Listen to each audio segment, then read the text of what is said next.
আপোনালোকক লৈ যাম আজি এখন ব্যতিক্ৰমী বিয়ালৈ আৰু চাওকচোন সেইখন অনুষ্ঠিত হৈছে ভোপালত।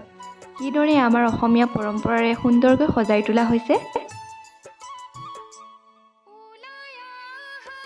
এয়া হয়তো সকলোৱে নকলেও চিনি পাব আমাৰ অসমৰ তিল পিঠা।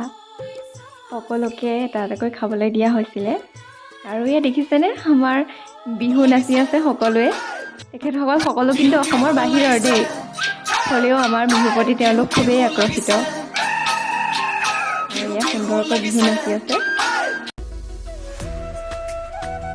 এটা কথা জানিলে আচৰিত হ'ব কিন্তু কইনাও অসমৰ নহয়, দৰাও অসমৰ নহয়, কিন্তু কিয় এখন বিয়া অসমীয়া পৰম্পৰাৰে পাতিছে, তাকো ভোপালত? কিয় জানেনে? দৰাৰ যিগৰাকী মাতৃ তেওঁ আমাৰ অসমৰ লখিমপুৰ জিলাত তেওঁৰ স্কুলীয়া জীৱন পাৰ কৰিছিলে। তেওঁৰ দেউতাক